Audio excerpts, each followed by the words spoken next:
What's happening, everyone? George Balekji here to clear some clutter on this upcoming draft for the Patriots, which is a monumental one for the franchise. Sitting at number 3 overall, their biggest needs are offensive tackle, wide receiver, and quarterback, but none bigger than QB, so let's start right there. USC quarterback Caleb Williams will go number 1 overall. With the Commanders needing a QB at 2, it all comes down to who falls to the Pats picking at 3, between Jaden Daniels and Drake May. Starting with the Heisman Trophy winner out of LSU and an elite dual-threat passer in Jaden Daniels. Throwing for 40 touchdowns and 3,800 yards with the best deep ball in this draft, Daniels added 1,100 rushing yards on the ground as well.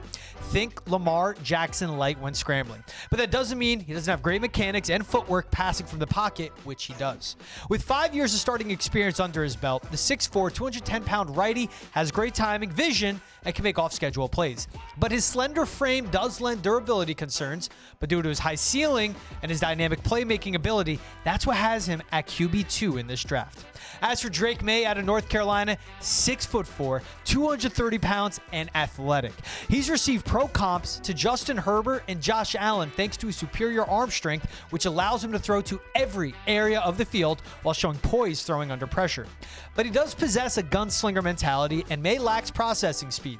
QB3 for me, Drake May is developmental. He may have to sit a year or two for a team that doesn't have a left tackle or wide receiver. May landing in New England would be less than ideal. But if he cleans up his footwork, the accuracy will follow. And yes, let's go with maybe only sitting 1 year. Outside of the top 3 quarterback prospects in this draft, Michigan's J.J. McCarthy, Oregon's Bo Nix, and Washington's Michael Penix fall into the next tier of starting caliber guys. Oregon's Bo Nix can sneak into the top 15 of this draft thanks to his accuracy, timing, and athleticism outside of the pocket. Nix took full advantage of the transfer to Oregon, winning 22 games, throwing for over 8,000 yards and 74 touchdowns to just 10 interceptions over 2 seasons. He's coming out a 5-year starter that made a massive leap from Auburn to Oregon, but Nix's strength lie in his pre-snap reads, great velocity from a quick release, and good accuracy when throwing on the run. But his career best year saw a career low average depth of target just below 7. Oh no! You need to be trusted to attack at all levels of the field to make it in the NFL. A first-round grade, Nix is seen as a top 20 pick, but if I'm the Pats, I'd stay far away from him. Then there's Michigan's J.J. McCarthy, the most polarizing quarterback prospect in this draft. 2-year starter that won a national championship, but led an offense that was top 10 in rushing and played with the best defense in the country. Game manager is his label, and it's fitting. Still, that's 2 seasons in a pro-style offense for a quarterback with good accuracy, velocity, and takes care of the football. He's displayed the ability to make off-platform throws, but can be quick to leave the pocket. All the intangibles, he's got them. Think Alex Smith 2.0. McCarthy is scheme-reliant, but best situation for him is something like Minnesota. Elite receivers, protection, and play calling. Worst situation, one similar to the Patriots with a lot of question marks all over for personnel. I see McCarthy as top 15, but his stock has risen to be top 5 or top 4. Finally, Michael Penix. A 4-year starter over the last 6 years in college, the 6'2 lefty is the best pure passer in this draft. 23 years old and 2 torn ACLs in his right knee takes a hit to his draft stock, but he's projected as a second rounder and could still be a day 1 starter for a team. Playing with 3 NFL receivers and a first-round left tackle at Washington, when Penix was protected and his feet were set, he was at his best. Gifted incredible arm strength, at the flick of a wrist, the ball can travel 60 yards, but his ability to get the ball out quick makes him tough to attack as well. His IIQ sets up pre-snap protection, post-snap IQ to pick apart secondaries, and athleticism to escape the pocket when he needs to or reset his platform. Penix is high floor, high ceiling when healthy. His range is late first to mid-second round. The Patriots still need to build out their quarterback room, so if Spencer Rattler, Michael Pratt, or Sam Hartman in day 2 or 3 can provide that depth. Remember, it's just Jacoby Brissett, Bailey Zappi, and Nathan Rourke in that QB room right now. How about pass catchers? Patriots need them and need to hit on these picks. Notice picks, because if I'm New England, I take multiple in this draft. Starting with the Maserati Marvin Harrison Jr. outside of the Ohio State. Not just a top wide receiver, but a top 2 overall prospect in this draft. Explosive, big, exceptional route runner with breakaway speed. Think the second coming of Larry Fitzgerald. He should be there at 3, so I wouldn't sleep on the Patriots snagging him and having an all-pro wideout from day 1, but this is a quarterback-driven league. Then there's Malik Neighbors out of LSU. 6', 200-pound, explosive route runner with rare ball skills and athleticism, making him a reliable deep threat. For a guy that blows by defensive backs, he plays a position physically as his strong lower half makes him tough to tackle. Now, I said he's explosive with his routes, but needs to work on his precision. But his speed and leaping ability make impossible catches possible. This guy will go top 7. The third best receiver in this draft, Rome Odunze out of Washington, and he's not far behind the last two dudes mentioned. 6'3", 212 pounds, had a 92 catch, 1,600 yard, 13 touchdown season for Michael Penix and the Huskies. Next coming a Jamar Chase to me. Odunze lacks speed but still finds separation combined with great body control and ball skills to win contested catches. Really, his physicality sets him apart. Few are as smooth in their routes as Odunze. He's a traditional true vertical threat as his long strides, physical play, and ability to track the deep ball provide the upside. Day one starter that can line up anywhere for a team and may be a wide receiver 3 but can climb to be the top receiver on an NFL roster. After the big 3, Brian Thomas Jr. is the next best receiver in this draft. 6'3", 209 pounds, 4'3", 340. He can blow by defenders with that speed and has a length to separate. BTJ has shown elusiveness against press, but doesn't play as physical as he can, given his stature. Still, he led the nation with 17 touchdowns and averaged 17.3 yards per catch as LSU's go-to outside deep ball threat. He needs to eliminate drops and develop a deeper route tree and improve playmaking after the catch to become a true wide receiver 1 to me. How about A.D. Mitchell from Texas? 6'2", 205 with 4'3", 340, possessing a combination of size, athleticism, and strong hands makes him a valuable first-rounder receiver that brings reliable play to any offense. His foot speed shines in beating press coverage, then his speed stretches the field, as it did for Texas with 11 touchdowns over his 90 targets. He needs to eliminate wasted motions in his route running and improve his timing on routes as well. But just 21 years old, he's far from a finished product. It won't just be A.D. Mitchell as one of the top receivers drafted out of Texas, but Xavier Worthy as well. 5'11", just 165 pounds, but record-setting 4.21 speed. He's Deshaun Jackson 2.0, and that means defenses need to pay him significant attention. He's the best field stretcher in this draft, but give him the ball on a slant and one broken tackle, that's 6. For offenses trying to replicate what the Miami Dolphins have built, a receiver like Worthy would be a key piece. Still, his thin frame leads defenders to easily knock him off his routes, and that brings injury worthies with it. But with the new kick return rules, he could be a multi-tool athlete to help out teams score. Finally, out of the top guys in this receiver-rich draft, Xavier Legette out of South Carolina. 6'1", 220, 4.4 speed, the build of A.J. Brown with the power of Deebo Samuel. Built like a linebacker, but with the strong hands, he can outrun any corner on the field.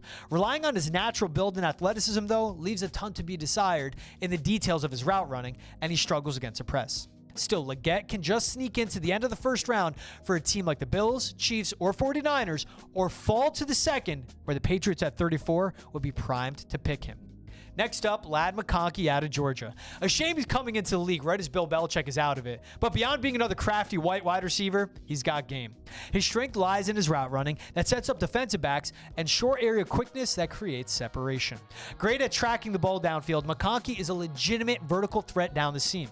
His smaller stature at 6 foot 185 has him projected as a slot at the next level, but still, his agility and route running combined will have him as a contributor for any NFL team. On to Jalen Polk out of Washington, 6'1", 203, 5'4", That fits the measurables for an Elliott Wolf wide receiver. His hand strength and 37.5-inch vertical has him stand out as a jump ball talent. Great on the boundaries as a red zone target, he's proven in the slot and as an outside receiver with route precision and great catch radius. He lacks elite level burst in the open field and struggles transitioning from the catch to the run, but Polk is an NFL caliber dude. For a team that is popular to pick Drake May, how about his top receiver from college, Devontae Walker out of UNC? A mid to late second round pick and a long strider, Devontae Walker is best running go routes, posts, and corners. Short to intermediate is when his flaws come out, but at 6'1", 195, he can make contested catches happen, but sloppy footwork and a limited route tree, New England needs a more versatile weapon to be a day one contributor. Now let's talk pedigree again. Brendan Rice out of USC. Yes, the son of Jerry Rice. 6'2", 208, 4'5", 40. He has a size and plays physical to match it. Averaging 17.6 yards per catch, he flashed a big playability and has a footwork to get separation underneath. Playing with Caleb Williams, he comes in with the experience to make off-script plays, and he still needs to work on gaining separation from D-backs, but steps into the NFL's wide receiver 3 that could potentially only go up. And how about some late round targets for the Patriots? Luke McCaffrey out of Rice, 6'2", 198, and tested in the 89th percentile for the three-cone drill. Majority of his production in college happened in the middle of the field at all three levels. Running precise routes, McCaffrey knows how to set defensive backs up and has a strong hands and wingspan to snatch passes out of the air. Then there's Javon Baker out of UCF, who should be a third-round target for New England. 6'1", 202 with a 4.5 40. Again, the foundation for an Elliott Wolf receiver. He has NFL-ready size and strength with reliable hands, and he's consistent across the middle and in the red zone. He'll have drops due to lack of focus, but route running will grow with the ceiling as a wide receiver 3. Now on to offensive tackles. The Patriots can draft their dream quarterback, pick an explosive outside receiver, but if they don't have a left tackle, the offense will really never flourish. Lucky for them, this is a tackle-deep draft. Starting with the best one on the board, Joe Alt out of Notre Dame. 6'9", 321, 31 starts at left tackle at ND, two-time first-team All-American. Finishes as a run blocker, quick hands, great length, and feet that follow to redirect pass rushers. An explosive first step initiates his run block quickly while mirroring edge rushers when in pass pro. Alt is a day one starter on the blind side and should have a long, successful NFL career. Then there's Olu Fashanu out of Penn State. 6'6", 312 pounds with 21 career starts at left tackle and elite athletic skills that translate to both pass and run blocking for him. Fashanu draws comparisons to All-Pro Teron Armstead for the Dolphins. He'll step into the NFL as a well-polished pass blocker, but the run game is where Fashanu needs to develop. Still, his athleticism, IQ, and talent combination has him as another cornerstone tackle. The best right tackle in this draft, Talise Fuaga out of Oregon State. His pass pro is at an elite level thanks to his athleticism, balance, footwork, and active hands that allows him to mirror edge rushers at 6'6", 325 pounds. In the run game, he's a mauler, and again, his speed aids him getting to the second level and disrupting when he's on the weak side. As a right tackle, he can't help the Patriots, who need a starter on the blind side, but whatever team drafts him gets a right tackle who didn't allow a single sack his last 24 career college starts. In a tackle-rich draft class, Troy Faltanu is another day one blindside pick and starter.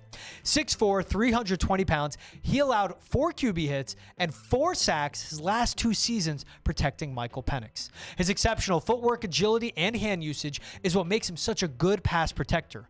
Run blocking is his weakness, but if he improves there to even be close to his pass pro, he'll be an all-pro caliber tackle. If the Patriots trade back but remain in the top 15, he could be there for their first pick off the board, depending how it falls their way. One left tackle that could fall to the Patriots with their 34th pick is Jordan Morgan out of Arizona. 6'6", 310 pounds. Morgan's strength lies in the run game, but he still has a lot of room to grow there and in pass pro as well. Still raw when it comes to keeping his hands synced to his feet, causing him to lose balance, which would be exposed at the NFL level. His shorter arms lead to more punching, and again, NFL DNs can take advantage of that. He projects to be a good starting left tackle. Anything more would exceed expectations. Another LT that should be a day 2 pick is Kingsley Suamataia out of BYU. 6'5", 325 pounds, who played both right and left tackle for the Cougars at a high level. With that big frame, he brings strength and balance as well, but adds technique with constant hands and feet that follow. He's as athletic as a left tackle comes, especially at his side. Still, he needs to grow at identifying defensive schemes to counter stunts and blitzes at the next level. Then there's Patrick Paul out of Houston. Projected to go from picks 40 to 55, 6'8", 330-pound left tackle was a 3-year starter in Houston. His 99th percentile wingspan leads to him causing first contact with pass rushers and easily neutralizing them, and he has the agility to keep up and mirror guys on the edge. His pass pro is much further along than his run blocking ability, and his huge frame leads to inconsistent pad level and loss of leverage, but while his raw hand placement gives him trouble to maintain blocks. Develop, coach him, and he could be a day 1 starter as well. Out of Yale, there's Kieran Amegabaji, 6'5", 323 pounds with 36 and an 1/8 inch arms. His athleticism combined with that length and frame is a dream build of a left tackle. A quad injury limited his 2023 season to just 4 games, and making the leap from FCS to the NFL may hold some concerns, but his physical tools combined with skills provides a high ceiling. Coaching will be crucial for his pass pro technique and hand usage. Another need for the offense of the Patriots, tight end. Really, they have a need in every room, but with Mike Gesicki and Pharaoh Brown gone, Hunter Henry and Austin Hooper are all that remain. Two solid tight ends, but the position has grown from blockers to dynamic playmakers, and those two are now up in their age. This year's top two tight ends are Brock Bowers and Jatavian Sanders, who will be long gone by the time New England considers drafting one. So the focus should really be on day 3 picks. So let's start with Cade Stover out of The Ohio State. Stover comes in at 6'4", 247 pounds, and has had over 400 receiving yards over the past 2 seasons, and notched 5 touchdowns in both those years as well. His natural athleticism jumps off the screen as he played both tight end and linebacker for the Buckeyes.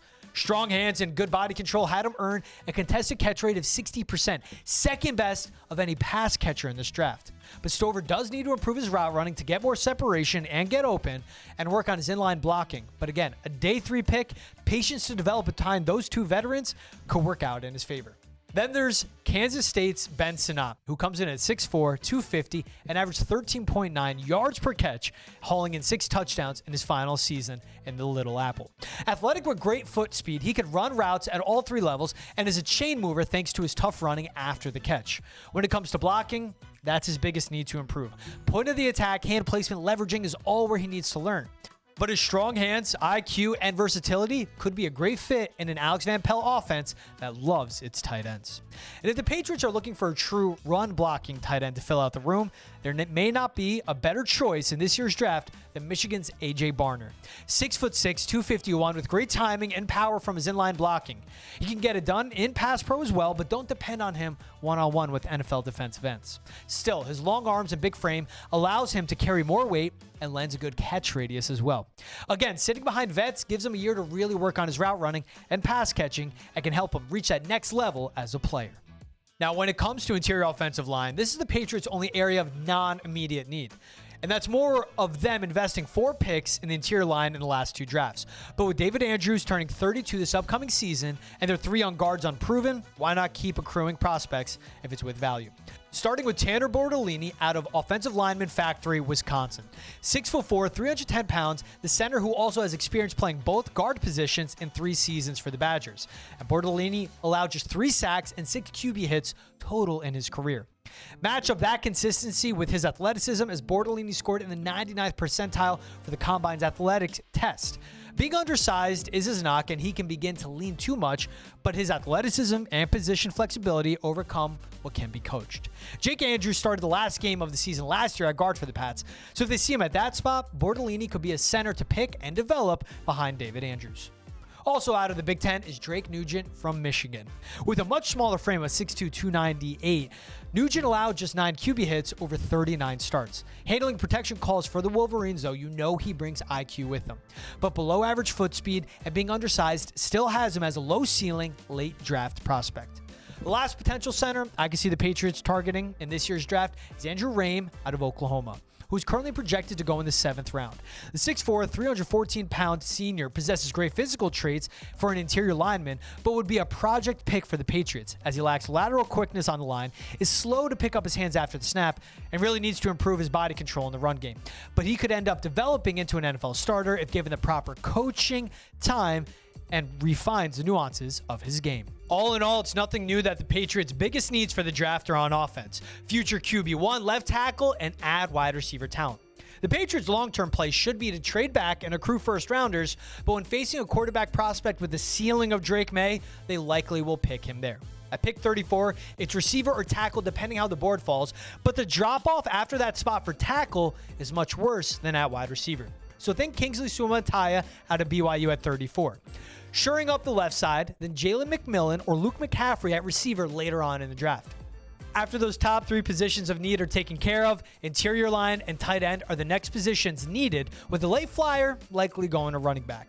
This will be an offensive-heavy draft for the Patriots, while they still need top picks to go towards cornerback and defensive line. But make sure to stay locked in right here on NESN YouTube, NESN.com, and NESN360 for full draft coverage for the Pats.